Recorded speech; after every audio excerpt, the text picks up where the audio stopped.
Greetings, ladies and gentlemen. It is your favorite dark sorcerer here, Angelus, son of Abaddon. And tonight, as promised, I am beginning the first of 3 videos to break down possession. Okay? With all the questions and all the variety that has been coming my direction as of late, I've decided to do a 3-part series. First one, tonight's video, which is demonic possession. Okay? And tomorrow I will do the next step and then the next. Okay? Because there are, or I should say, there's a lot to cover. Okay? To help you, the viewer, understand the gnosis of just this one topic. All right?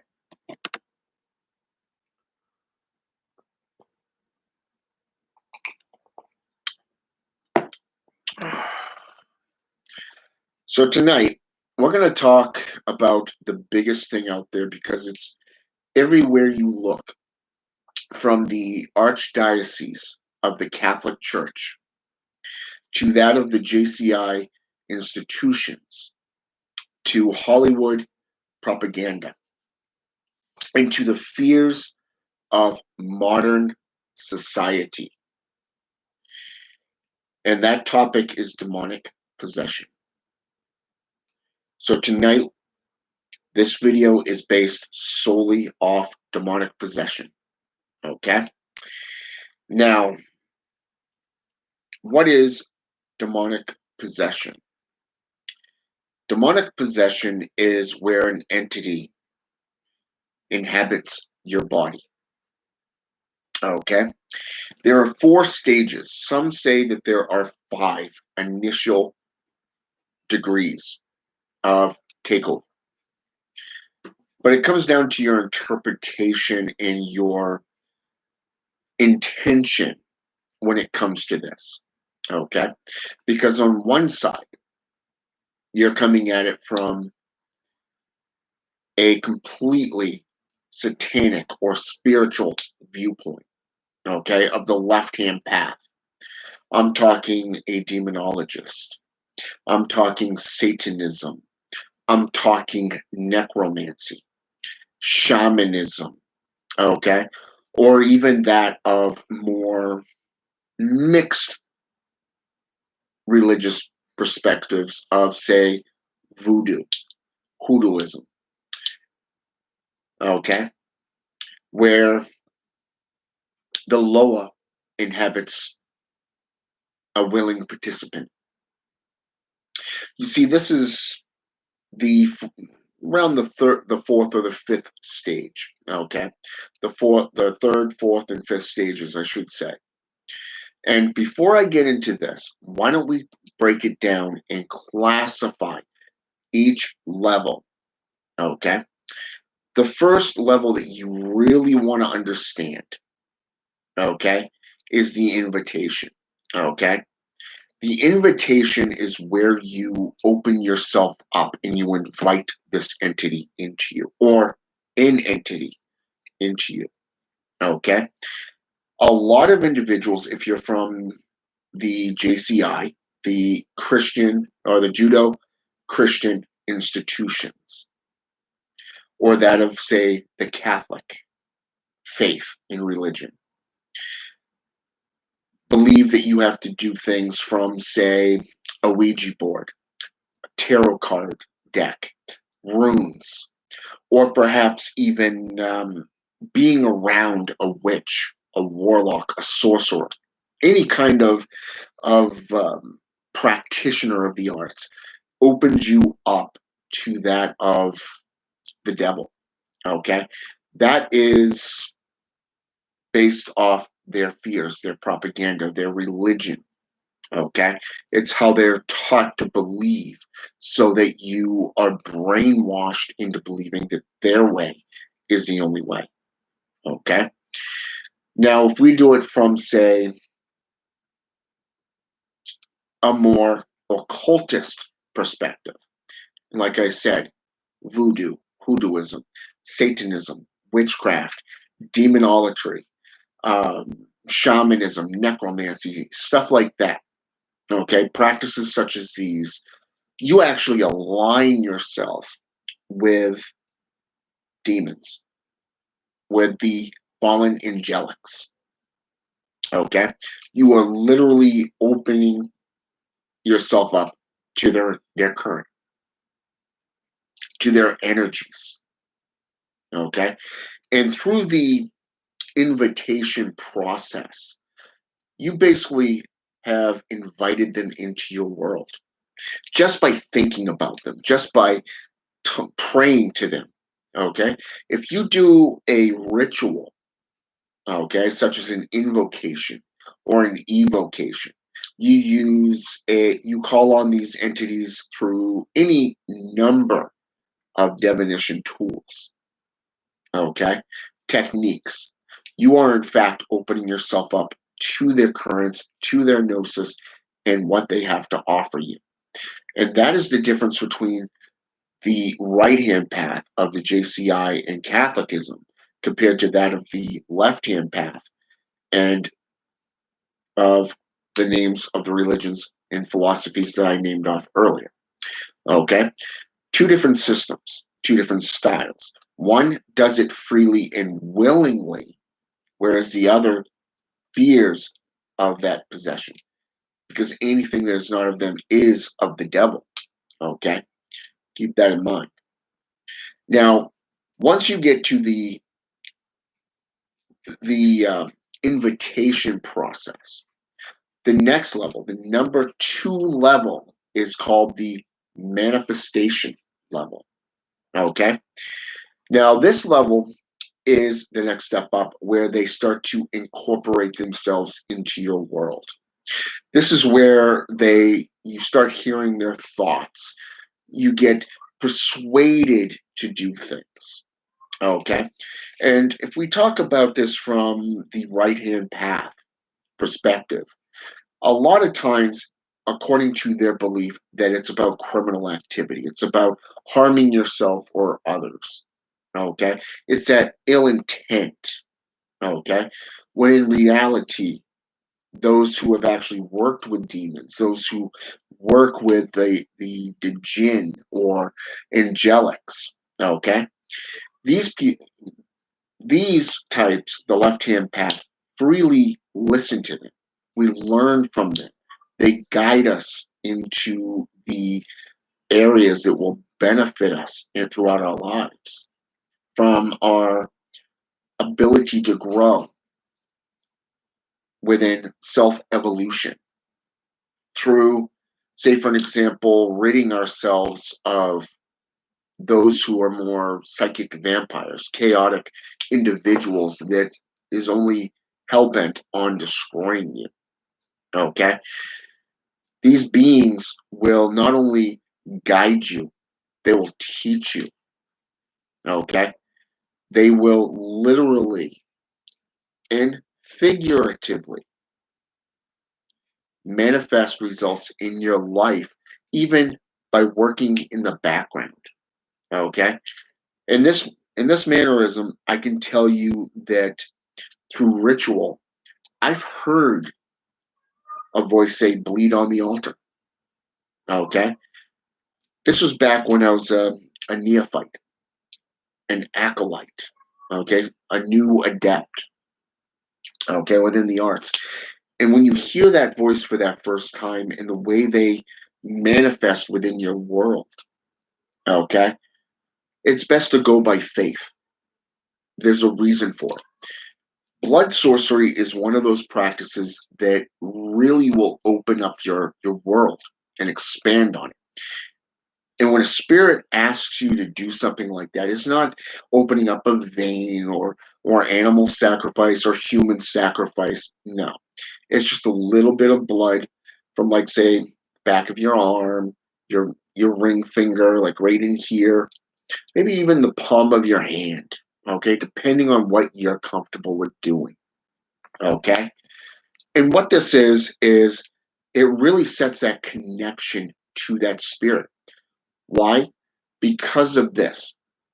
Blood is the essence of life and death. For you to live, you have to have blood in your system, okay, within your veins, for your heart to pump it through, okay? But here's the kicker. If you don't have it, you're part of the disincarnate, the dead, the deceased, okay? Now, because we're talking different dimensions, different levels of planes of existence, okay? This will literally make that telephone call, and I'm going to use modern terms here, okay?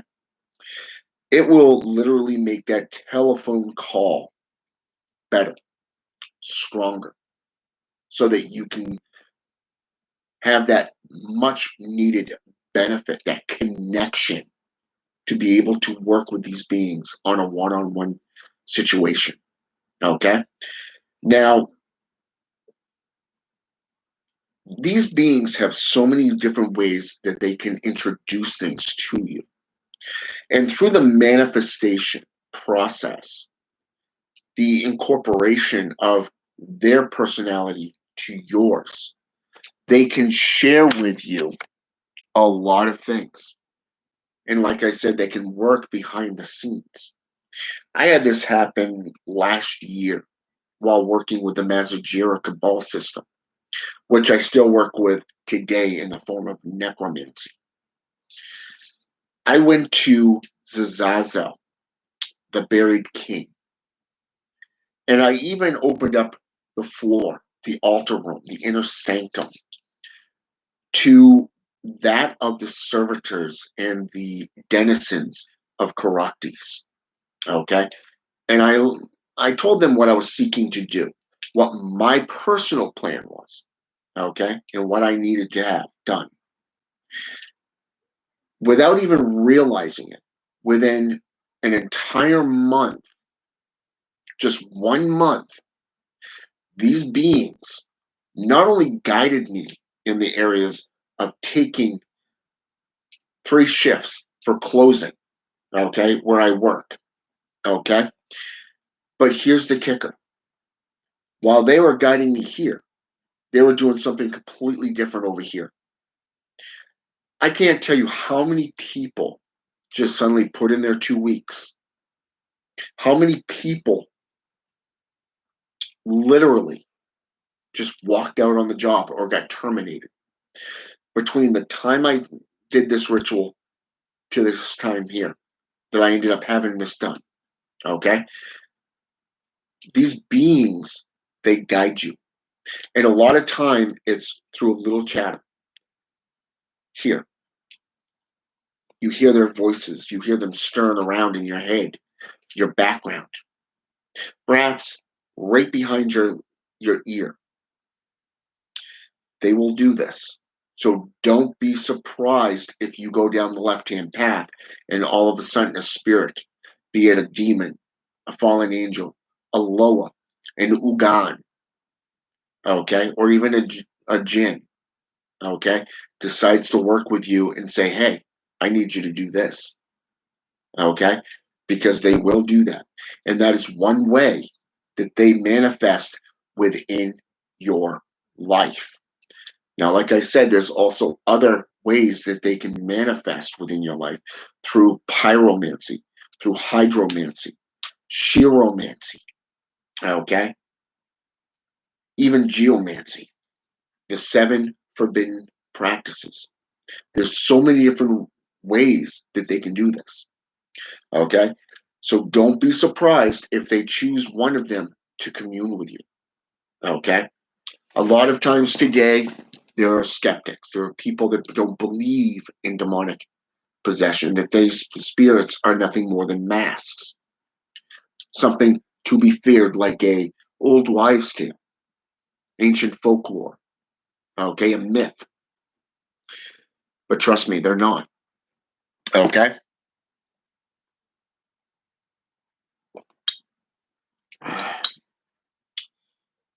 Hey, Tenant. I did see your message up there, by the way, just to let you know. I was in the middle of a thought and didn't want to interact just then because I didn't want to lose focus. But I did see it. All right. Now, the next stage is what is known as the control. Okay. This is where the spirit begins to take it further. Okay. And in the JCI and the right hand path perspective, this is where you lose time. This is where the spirit begins to take over your personality, your mood swings. Okay. More so, it is more of, how should I say this? They take over and they end up doing things. So you're basically blacking out, much like you would when you drank so much that you just crash for the night. Okay. You just black out, you pass out. Okay, you've lost time, you wake up places that you've never been. It's one of those things where it's a fear factor type thing. Okay, however, if we're talking from the left hand, if a spirit takes you over, it's because you're asking them to do so. Okay, when you ask them to come into your world, to change you from the inside out, to make you more, to help you become more enlightened, to evolve as an individual, a practitioner, to teach you, to take you under their wing as their apprentice. Okay? You're giving offerings, you're giving tithes, you're praying to them. Some of the things that you want to look at this point is, if you go the left hand path perspective, is three main things: dedication, commitment, and a form of worship. Okay?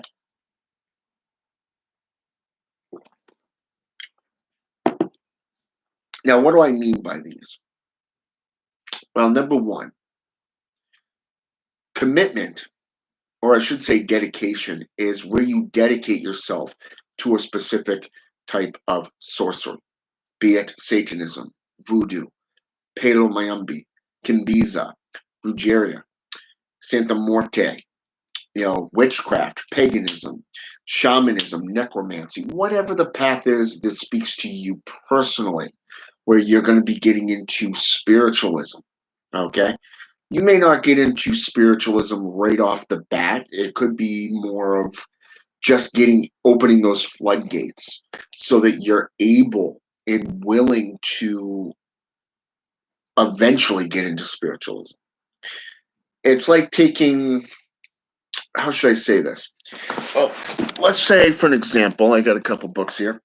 Let's say, for an example, you grab the Unholy Bible by Reverend Cain. Okay? Think about it this way.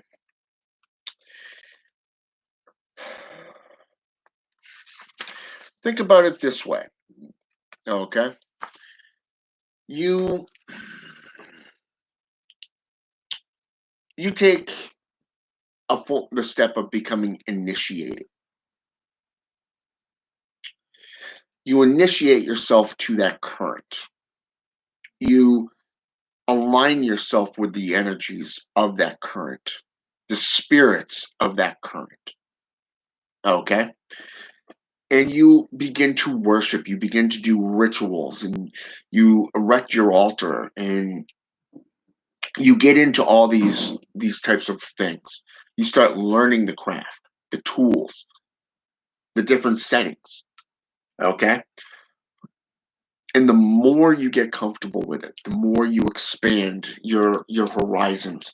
Eventually, you're going to find your way into spiritualism. But what you don't know is that by doing that dedication, that invocation to, say, Satan, Lucifer, perhaps even making that first deal, that first blood pact, that infernal pact, you've already opened that floodgate. You've already announced to the universe that you're ready to evolve, to step into a much larger world. Okay? And in this case, you've announced like a pebble to a pond, sending out ripples to the universe, the multiverse, the different dimensions, the different planes of existence. You're ready. Okay? So on the left-hand path, you just did this, but you didn't realize it and you kept on going. And eventually it's going to hit you and you're going to get into this and go, well, you know what? Let's get into the void meditate. Let's get into the void meditation. Let's get into divination and start calling on these spirits. See where they take us. Let's commit ourselves to this. Okay? And then they start teaching you. You see, it's called, Christians call this the intercessionary prayer. Okay? It's kind of like a mediumship type thing. You pray to a certain level, spirit comes down, takes you from that point, and lifts you even higher. In the book of Acts, chapter 1, verses 1 through 4, this is called a rite. Okay, this specific thing is called a rite, and what it is where you got multiple different people, multiple different languages, all of a sudden speaking the same tongue. Okay, and that's exactly what it is. They did get that part right.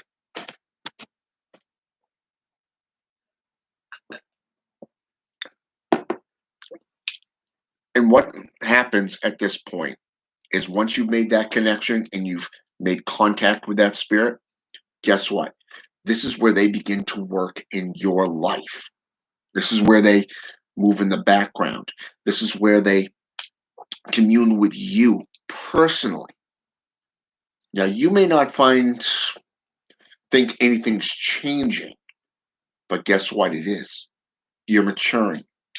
You're gathering more knowledge because they're teaching you. It's not what the JCI believe, where it's demonic infestation, okay? Where they're possessive states where they're taking you over and it needs to go bye-bye, okay? This fear of the demerge is what drives them, and they built a religion around it, okay? So here it is. The final aspect of this, which is the takeover. Number 4, okay? The takeover is, according to the JCI, where you go bye-bye and the demon controls your corpse, your leech, your glitch. Okay, and you can actually look these two terms up, and your body basically belongs to that demon. And if an ancestor has made a pact with that demon, they've come to collect. Okay, that is what the JCI believes.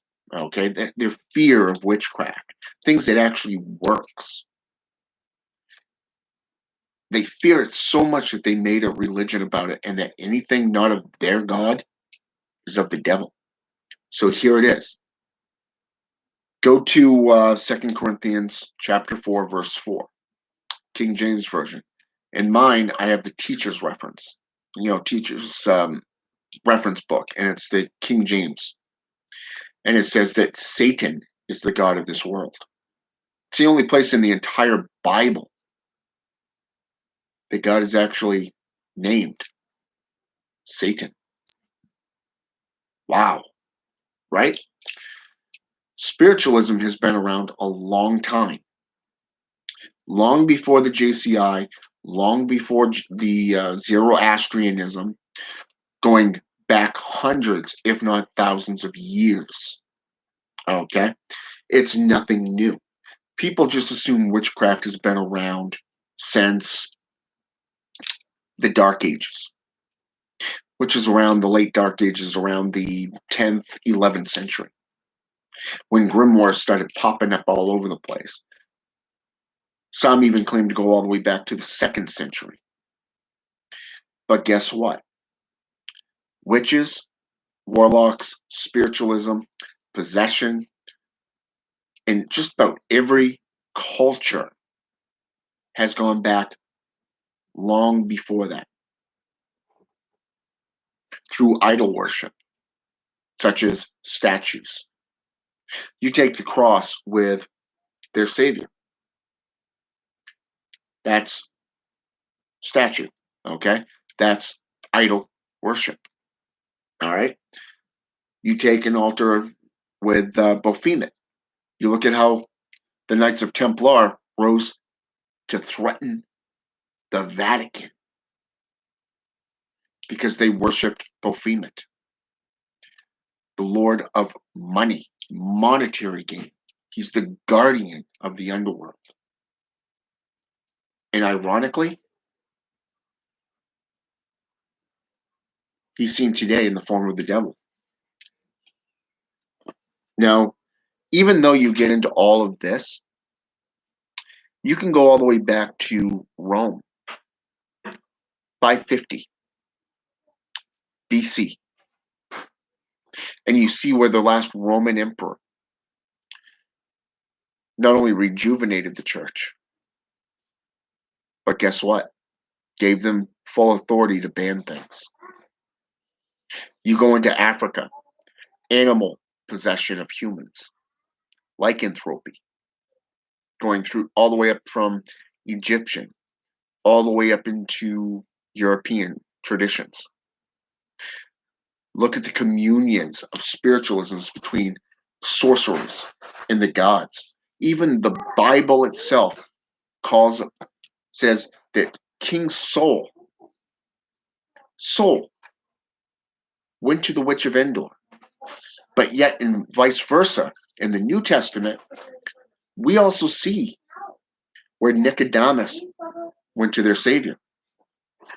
More so, which is even interesting, even more, is that even in Genesis chapter 1, 2, and 3, we see how the human soul was created in spirit first before it became associated with corporeal flesh.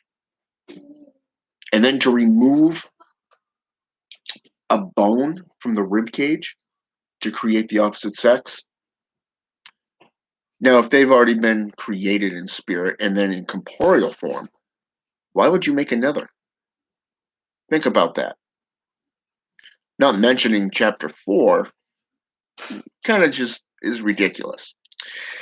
But then if we go in even further, we know that King Solomon, okay, this is one of the spiritual paths that have been coming up my way in this particular area, is the ritual ceremonial summoning of spirits into, say, rings, into, say, for an example, demonic possession, okay?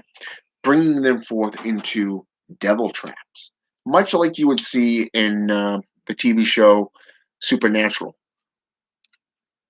Interesting, isn't it? Where they got that from. But yet, if you go into Agrippa's 3 books of occult philosophy, you see it tied in with astrology. You see it tied in with colors and metals. You go into a lot of other areas, such as, say, let's go with the Red Book of Appen, where the practitioner is descending into the spiritualism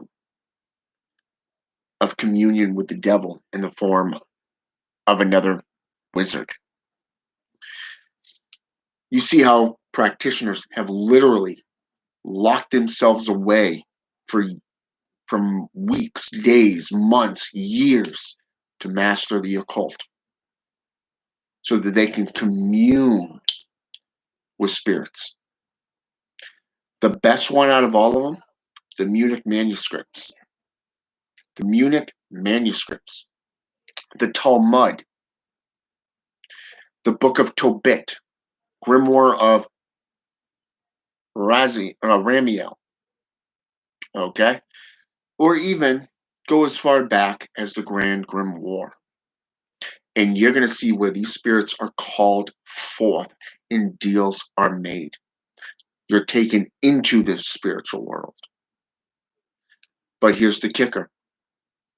Even if you open up that floodgate, you use a Ouija board and say, well, what are some of the myths there that I've heard? Oh, right. If you play it alone, play it in a cemetery, whatever, you basically become demonically possessed. Or if you want to go with H.P. Haggart's perspective, the mechanics of demonolatry. She had her own personal encounter with a demon playing the Ouija board. It scared her so much. The story of her friends who said she had the strength of 10 men.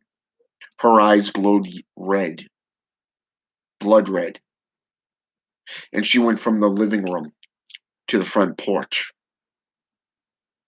It scared her so bad she ran to the archdiocese and became a nun.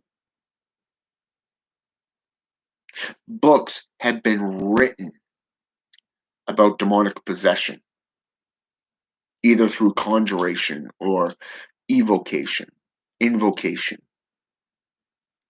bringing them into yourself or bringing them into full manifestation in front of you using circle of empowerment and the triangle of evocation, geometric shapes. Many grimoires show this.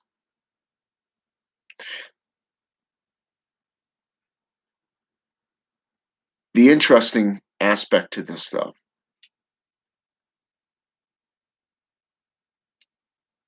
is that the Vatican has literally taken this a whole new perspective. They've taken it a step further. Since I want to say about the 1950s, 1970s area, their perspective began to change. It wasn't just about being an exorcist or facing off against the devil. No, it went into the medical field. So now those trained in exorcism have to also have a degree in psychology because now, supposedly, over the last 30 to 40 years, guess what? You now have individuals pretending to be demonically possessed. They state in one aspect, like say out of San Antonio, Texas, the archdiocese down there says over the last 50 to 100 years, there's been an increase of demonic activity, demonic possessions. But here's the kicker. Going to Ohio, Michigan region, the archdiocese there goes, no, it's all psychological. Most of today's demonic possessive states are psychically insanity. Basically, you're psychotic because you believe that you're demonically possessed. They've even written books on it. I can go over to my bookshelf right now and pull off one book in particular that's based off demonic possession. And it's just nothing more than psychological terminology. Psychological. You can go to Rosemary Ann Gully's Encyclopedia of Demons and Demonolatry, or that of the Encyclopedia of, say, Witchcraft, Wiccan, and Wicca, okay, by Rosemary Ellen Gully. And I probably got that book wrong, but it's there. But you got like 4 to 5 pages just on possession alone that names off the different stages, the different symptoms of what demonic possession is from an occultist perspective compared to that of how the Vatican views it. Okay? The Vatican believes speaking in other tongues, unknown dialects, is a sign of demonic possession. Having increased or supernatural strength is considered supernatural in nature. Having the ability to foresee things before they happen or to know things about somebody is part of demonic activity. Okay? Demonic possession. If your moods change like overnight, where you are happy as a clam, that whole cheer, cheer, love, love, kiss, kiss type atmosphere, guess what? As long as you're going with the flock, you're all good. You're going with the herd conformity, right? But what if you wake up and smell the coffee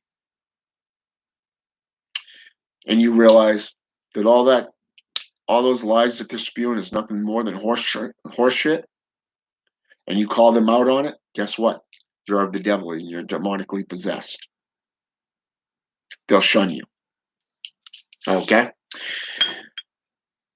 But here's the thing.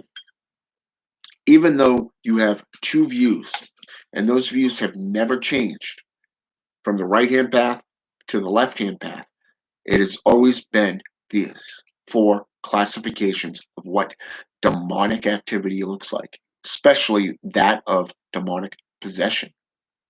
Okay? Very, very insightful. I would recommend getting into the Grim Wars, get into history, mythology, going back into different regions of the old world and seeing where that power comes from, where it is for you as the acolyte, the neophyte, the practitioner. Look at just go underneath Google, type in demonic possession symptoms, signs of being demonically possessed. How do you know if you're demonically possessed? Okay, anybody can do this in today's world because all this knowledge is right here, at a touch of a few keys. So, can you blame the archdiocese or that of the church for their stance on psychological symptoms compared to that of actual symptoms of demonic possession? Think about it for a moment. Just think about it. Those who are willing to become possessed, to open themselves up for that experience. I have friends, brothers, that literally do this on their YouTube channel, and they literally show it in their videos. I mean, sure, I don't have the technological know-how to do what they do on a grand scale, like say Behemoth X, or that of say J.S. Garrett or E.A. Coetting. You know, I may not have the know-how of how to add music to my videos or how to take a video like this and to chop it up and to actually put it into like a 30-minute segment. But I tell it the way it is. I think that authentic clips like this is better because you get to ask me questions and I can tell you from my personal experience or lead you to sources where you can learn. Okay?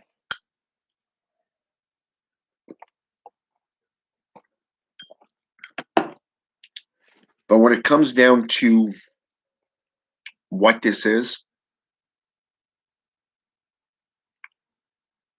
I'm going to tell it the way I know. What I've seen, what I've experienced, what I've gone through. How these beings can work in your life if you let them, if you open yourself up to them. Okay? Now, you remember how I showed you the Unholy Bible? Dedication is just one aspect. Okay? Now, commitment is another. Okay? Everybody has their own perspective of what dedication and commitment is. Commitment is a complete system of workings that you do on a daily basis with these spirits, calling them, evoking them, praying to them. opening yourself up and asking them to come into your world, to work with you, form of demonic possession. You've opened yourself up to them. Okay? More so, it it can also be a form of guidance. Think about that as well. I want you to think about that. Demonic guidance. Like they are teaching you. You, if given the opportunity, would you not do that for others? Would you not share your experiences, your knowledge with someone else? Would you not share what you know or even guide people to the material so that they can learn for themselves? That's if they're self motivated. But let's face it, not everybody is up for that challenge, that level of guidance, that level of dedication and commitment, right?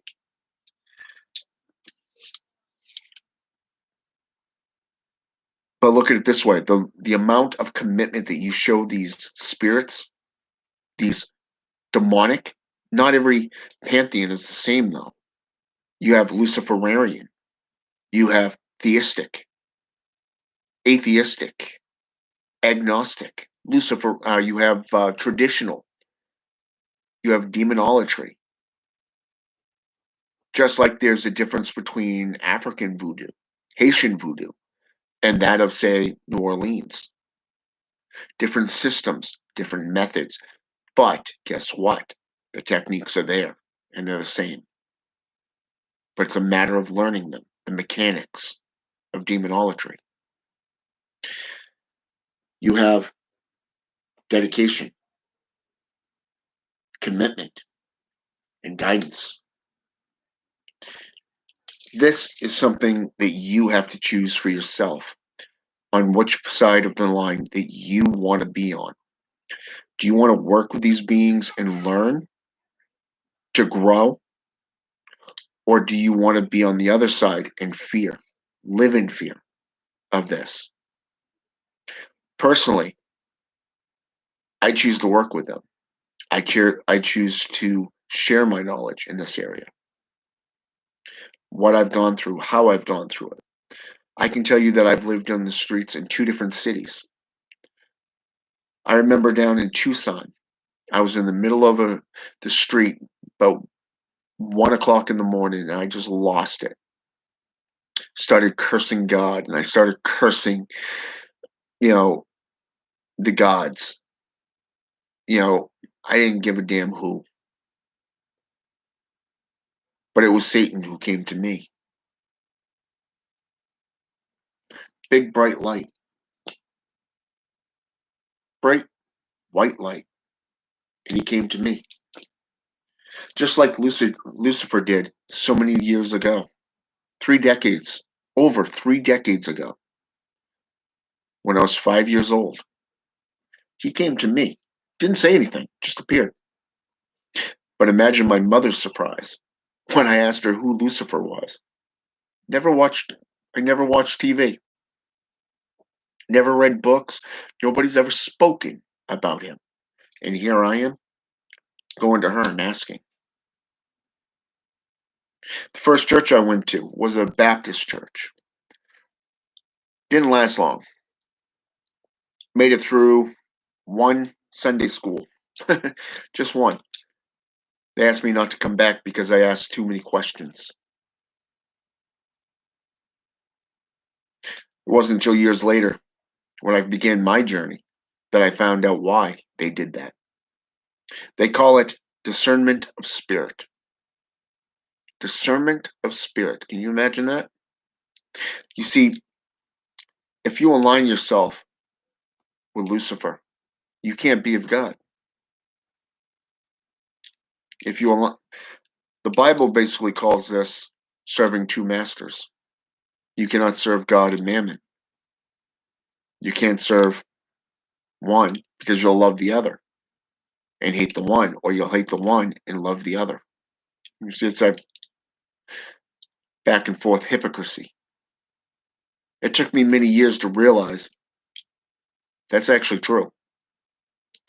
You consider I had a Santeria witch who was my neighbor down there in Tucson, and she pulled me aside and said, "You're straddling a double-edged sword. You're straddling a double-edged sword. And if time runs out, you'll be cut in two. Make a choice. Make a choice." That's all she said. It was a few years later that I actually did make that choice, and things have been going great for me ever since.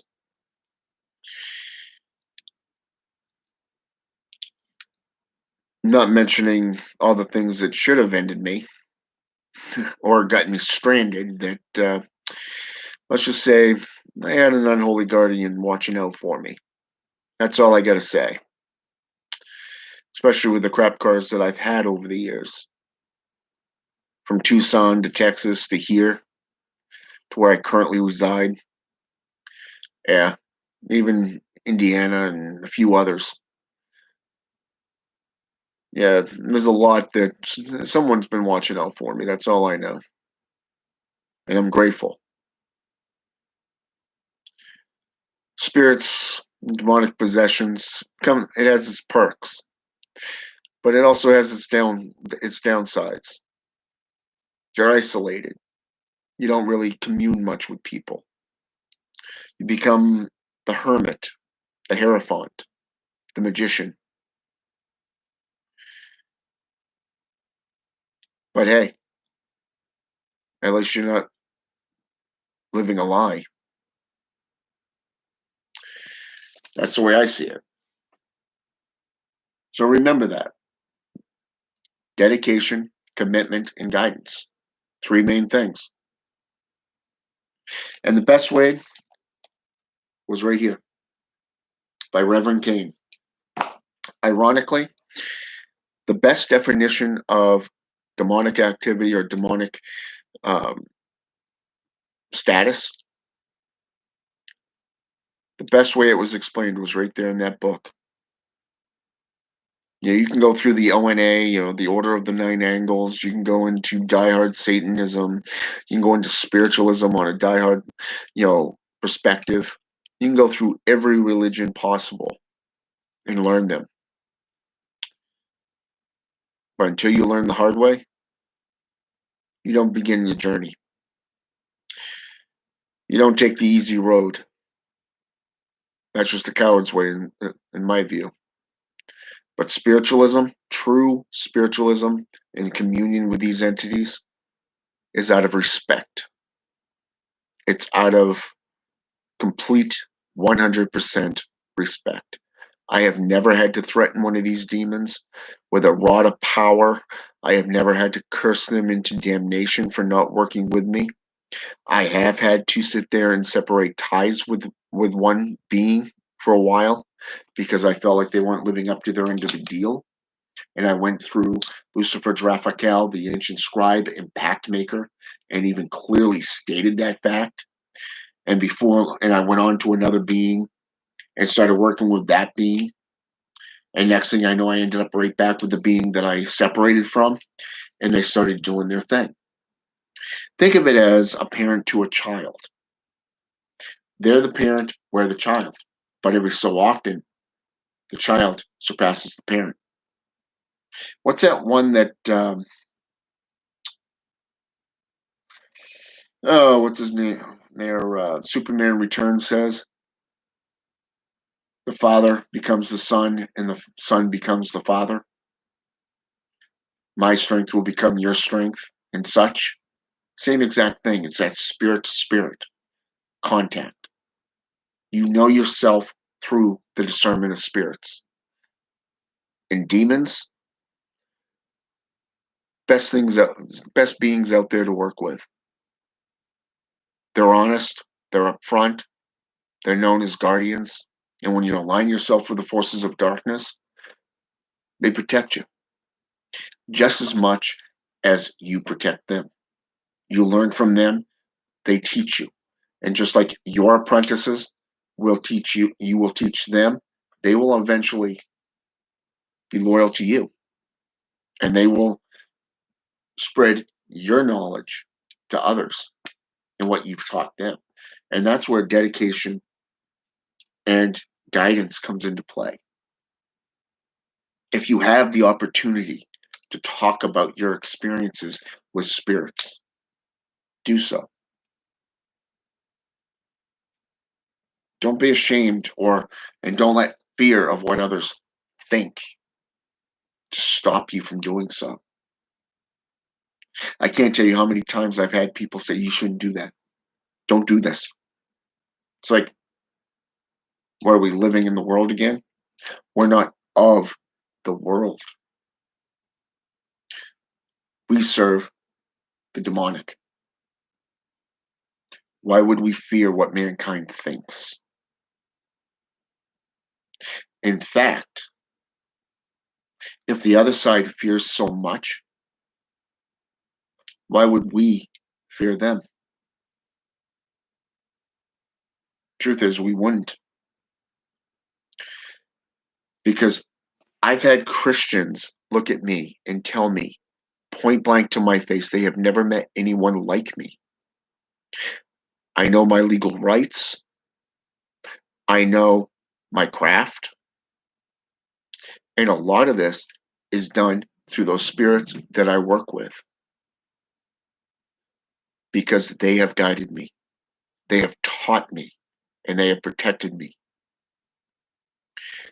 And just likewise, I also give back to them and honor them by doing what I'm doing here, by talking about it with you, by teaching you about these spirits.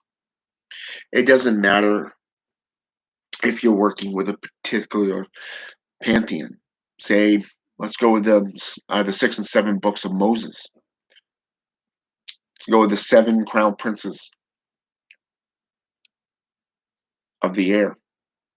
Go to the Munich manuscripts, the 36 deacons of destruction, plagues, and pestilence. Even Lilith, and forms of chiromancy and necromancy practices. They're now separated. What if I told you that shamanism in general used to have a multifaceted outlook?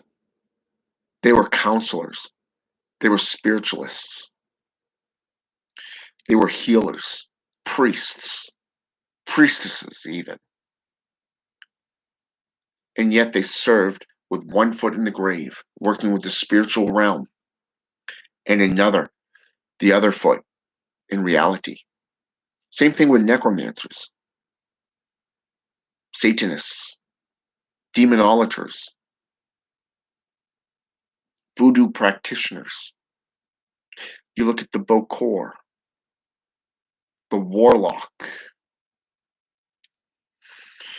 sorcerers and sorceresses. They do it all the time. It's not a sometime thing, it's not a part-time thing, it's a full-time thing. Daily, researching, studying, growing, communing. Work with the spirits. They will discern, they will guide, and they will teach, but you have to be willing to open yourself up to them. All right? And with that said, I'm going to end this one here because the next step is going to be into haunted locations. Okay? And that is something I think you'll find very interesting because I'm going to get into that aspect. This opens you up to demonic possession, or what is classified as demonic possession, and how it's seen as both a spiritual entity and or psychological in nature. Okay? The next one, which will be probably sometime tomorrow, if not Friday, will be based on haunted locations. things about haunted places, how to do it, how to find out and to sense things, how to call it forth, and such like that. All right. I hope this has been intellectual. I hope it's been enlightening. I want to thank um, Tennant here for coming on, even though the message is retracted. And I want to thank those of you who have watched and actually like this. And I know there's going to be others in the future. So I hope that you'll find the information useful, enlightening, and I hope you delve into it for firsthand for yourself and actually learn for yourself. Okay, you're welcome. And I think by the sources that I've given you, I think that if you delve into them, they'll lead you into other areas. And depending on how dedicated you are and committed, we'll see how far you go with your practice. All right. All right. Have a good night. And until next time, Agios Satanas, my friends.